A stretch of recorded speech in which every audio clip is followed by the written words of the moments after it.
साथ संगत जी, प्यार से कहना धन निरंकार जी, प्रेमानुबोला धन निरंकार जी। अकोला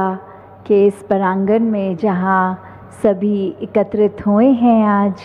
और ये एक इकट्ठे होने का मकसद कि इस परमपिता प्रभु परमात्मा, इस निराकार ईश्वर के गुणगान एक दूसरे से जब सुनते हैं, और ये सत्संग रूप कि किस तरह संतों ने तो हमेशा से सच्चाई का मार्ग ही दिखाया है कि किस तरह एक मनुष्य जीवन में आए हैं तो अपने परम लक्ष्य की प्राप्ति इस निराकार की पहचान करके स्वयं की पहचान कर लें। और वो पहचान क्या है कि एक मनुष्य तन में आकर भी हम मनुष्य तभी बनते हैं जब असली पहचान हमारी ये परमात्मा की अंश आत्मा जो हर इंसान के शरीर में है, जब ये पता चल जाता है कि इसने इस परमात्मा के साथ एकमिक कैसे होना है, और जब ये हो जाता है ब्रह्म ज्ञान के द्वारा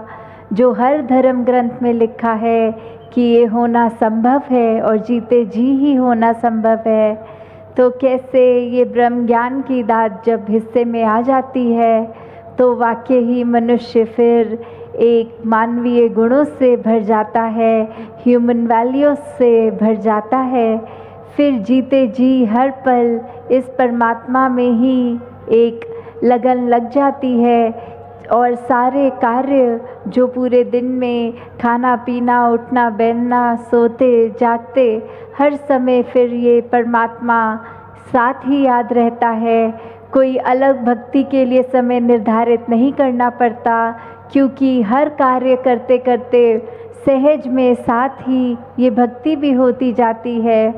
मन के अंदर सिर्फ ये अच्छे भाव, एक मीठी वाणी, ये एक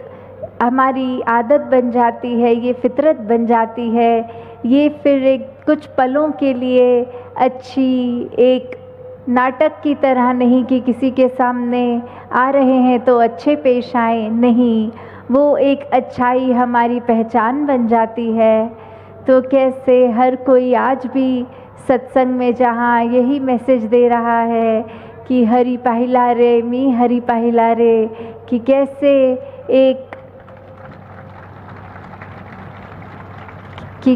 एक जीवन में जीते जी जब इस परमात्मा की पहचान हो जाती है, और हर कोई भक्त फिर यही बोलता है कि राम रतन धन पायो, वस्तु अमोल दी मिले सतगुरु कर कृपा अपनायो, कि ये जो दात है ये जब प्राप्त हो जाती है तो कैसे फिर ये जीवन सफल हो जाता है। कैसे हर समय एक मन में सुकून की बात, ये कोई भी एक सिचुएशन हो चाहे, पर आनंद में ही जीते चले जाता है हर कोई। फिर कैसे एक किसी का कष्ट देखते हुए दिल में ऐसी तड़प जागती है कि किसी तरह सामने वाले व्यक्ति की परेशानी दूर कर दी जाए, किसी की लिए हम कुछ भी एक आराम दे पाएँ, कंफर्ट दे पाएँ। तो कैसे ये जब संभव होता है कि सिर्फ अगर हम एक इकट्ठे होने को एकत्व नहीं बोल रहे,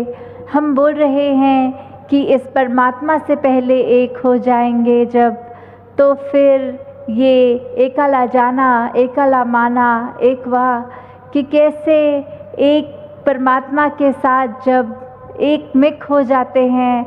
फिर वो फ़र्क नहीं रहता कि जैसे अगर हम पानी में शक्कर चीनी डाल देते हैं और फिर वो उस तरह उसमें घुल जाती है कि पानी पी के मिठास मीठा आता है, पर उसके बाद वो चीनी को पानी से निकालना पॉसिबल नहीं। उसी तरह एक मन परमात्मा के रंग में रंग के जब इस एक के साथ जुड़ के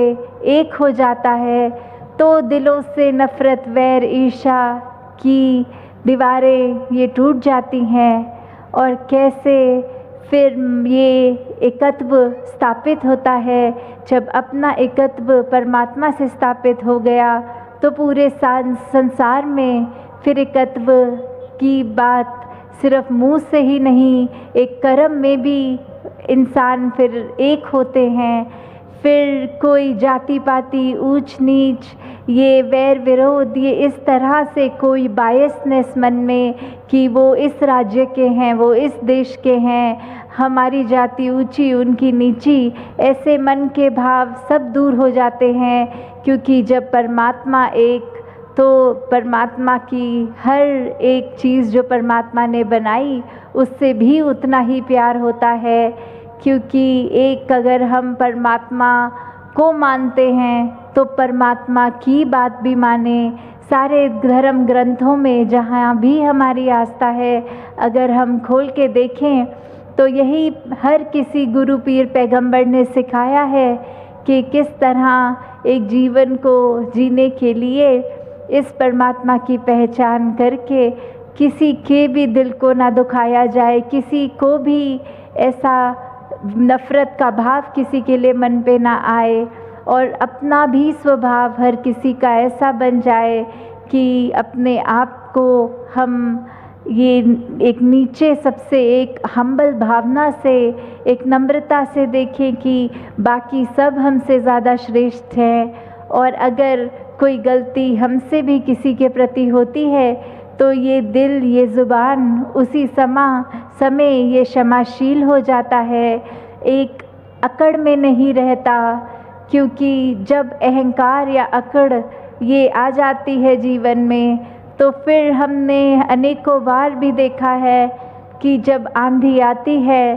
तो जो अकड़े हुए पेड़ होते हैं वो तो टूट जाते हैं, और जो मुलायम सी घास होती है वो कितनी भी आंधी में अपनी एक रूट से अलग नहीं होती, वो टूटती नहीं है, वो अपनी जगह पे कायम दायम होती है। तो कैसे जब एक मन में अहंकार की बात आती है तो फिर उस समय तो दिल में, जैसे बोलते हैं कि एक मयान में दो तलवारें नहीं रह सकती, तो मन में या अहंकार हो सकता है या निराकार हो सकता है। तो निरंकार तो हर समय ही असंग है,